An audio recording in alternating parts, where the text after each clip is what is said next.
Paksa. Ada yang sudah sampai menolak berapa kali? Maksudnya dipanggil berapa kali tuh nggak mau Ada hadir? 1-2 kali kalau tidak salah. Nah ini lagi nih, Fadlizon sebut pemerintah lakukan abuse of power jika intervensi Partai Golkar. Ini kemarin sebetulnya sudah hampir selesai ya, tapi kenapa sampai sebut abuse of power? Jadi ketika itu Menko Polhukam kan mengatakan atau melakukan satu intervensi agar Munas Golkar itu ditunda saja Ya, ke Januari. ke Januari 2015. Padahal itu kan urusan internal. Menko Polhukam ini bukan panitia, jadi tidak perlu menentukan kapan, tempat, di mana gitu ya. Jadi itu adalah urusan dari Partai Golkar. Kalau masalah keamanan itu urusan Kapolri, kepolisian. Kecuali pihak kepolisian sudah menyerah.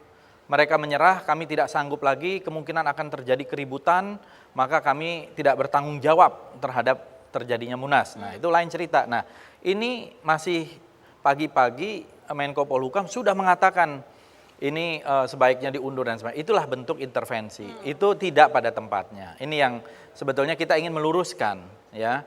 Jadi bukan ada suka Padahal atau tidak suka, tapi Abang juga bukan di Partai Golkar ya? Atau membela karena tapi sesama saya kan teman gitu? mitra dari Menko Polhukam. Oke. Saya ini kebetulan wakil ketua DPR bidang Korpolkam, koordinator politik dan keamanan. Jadi membawai Komisi 1, Komisi 2, Komisi 3. Oke. Jadi ini bagian bidang saya. Jadi Ya. Pak Fadlizon ini mengatakan di situ sebagai porsinya Ya. di DPR begitu ya? Betul. Oke. Nah ini soal Fadlizon bela Jokowi soal tudingan media Malaysia, tetapi tetap disertai sindiran. Nah, Bang Fadli ini bela, tapi ada nyindirnya gitu dikit. Gimana tuh Bang? Ya sebenarnya saya tidak nyindir. Saya sebenarnya kalau ada satu program atau kebijakan yang bagus, ya kita dukung. Dalam hal ini misalnya kalau mau menenggelamkan kapal asing dan itu resiprokal, tetap dengan norma-norma hukum internasional, ya kita harus dukung. Ini menjaga kedaulatan. Oke. Semangatnya, nafasnya adalah menjaga kedaulatan. Ini yang waktu itu juga oleh Pak Prabowo disampaikan, kita harus menutup kebocoran Ya. illegal fishing, yaitu penangkapan ikan liar, illegal mining, illegal logging, dan lain-lain. Banyak itu ketika Nah, itu. termasuk penenggelaman ini kan Bang Fadlizon kan pernah menantang Pak Jokowi supaya mana bisa tegas, sampai Betul. sekarang sudah tegas gitu kan? Sekarang sudah tegas, sudah ada 3 kapal, tapi memang kapalnya masih kecil-kecil Tuh ya. kan masih ada tapinya aja di Ada belakang tapinya, gitu. karena ini bukan kapal tangkap tangan. Jadi kalau Oke. KPK itu ada operasi tangkap tangan, ini kapal yang sudah lama ditangkap.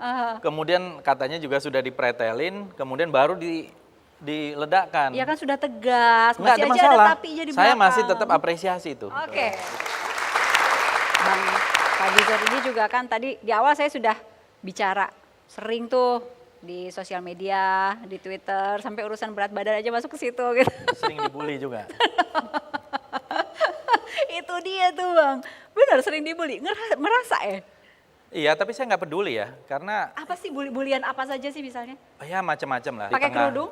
Ada yang pakai kerudung, ada yang pakai ya apa katanya iklan sabun lah segala macam gitu ya.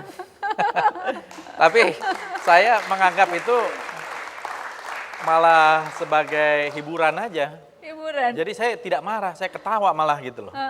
Jadi saya ketawa. Jadi kalau mereka pikir saya marah, saya sebenarnya berterima kasih, saya ketawa gitu ya. Oke. Jadi Itu saya nggak. berupa penghinaan nggak sih untuk Anda? Saya kira kalau maksudnya itu penghinaan, saya merasa tidak terhina. Ya, bagi saya itu biasa-biasa saja, Oke. karena ini anonymous ya, jadi saya nggak anggap lah. Kalau sampai ada yang membuli Pak Prabowo misalnya, menghina gitu, itu Anda maju duluan. Tapi kalau untuk menghina diri pribadi gitu, Enggak, itu juga sama. dicuekin. Kalau cuma sekedar robot-robot itu atau buzzer atau dari satu tim sosial media yang memang disiapkan untuk itu, saya kira sulit kita untuk membantah. Untuk apa kita membantah sesuatu yang tidak ada gitu ya. Tetapi kalau misalnya itu dimuat di dalam satu situs atau media resmi, ya kita harus klarifikasi. Saya pernah juga dibuat, katanya saya pernah bagi-bagi uang di suatu pasar di Semarang, ya saya harus klarifikasi, saya laporkan ke pihak kepolisian gitu. Hasilnya? Ya hasilnya masih di dalam proses gitu. Karena menurut saya ini penting. Karena yang seperti itu harus ada akuntabilitas dari media-media resmi gitu. Oke, Anda pernah mengatakan bahwa dan meminta penghina Prabowo harus dipidanakan. Enggak, kalau yang menghina Pak Prabowo itu kan waktu itu ada kalau tidak salah seorang satpam. Ya. Tapi Pak Prabowo tidak pernah menggugat orang itu. Tapi pihak kepolisian yang menggugat karena satpam ini mengaku dari Brimob. Jadi karena dia mengaku Brimobnya, bukan karena penghinaannya. Kalau penghinaannya Pak Prabowo tidak pernah mengadukan dan tidak pernah mempermasalahkan. Oke, tapi Selagi Anda kita sampai pernah datang dan menjenguk lah istilahnya ke penghina Pak Jokowi waktu itu? Ya karena menurut saya agak aneh aja. Saya melihat ini seorang buruh tukang sate, saya merasa tertarik dan saya juga impromptu datang begitu saja, datang ke situ. Ternyata anak ini juga tidak tahu menau, tidak tahu gadget, tidak tahu apa, tidak punya agenda politik, tetapi saya melihat agak dikriminalisasikan gitu ya. Padahal yang berbuat hal serupa itu begitu banyak, mungkin jumlahnya ribuan. Kenapa harus anak ini gitu? Kita pengen tahu lah apa sih yang sesungguhnya terjadi. Saya juga tidak kenal dan ternyata dia memang tulang punggung keluarga ya. Buruh kipas katanya 35.000 penghasilannya sehari. Ini kan kita lihat di media juga ya.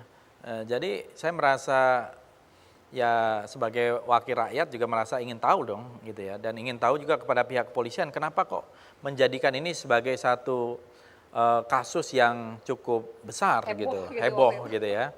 Dan kita tidak mau politik itu dijadikan hukum dijadikan subordinat dari kepentingan politik itu sebenarnya. Oke, kita tarik nafas dulu. Dari arah Cisarua itu kan Megamendung. Nah, sebelum perempatan Megamendung itu ayah saya yang mengendarai motor, saya dibonceng, jadi ditabrak truk gitu. Jadi kita terlempar kira-kira terseret 11 meter, lalu bapak saya meninggal di tempat.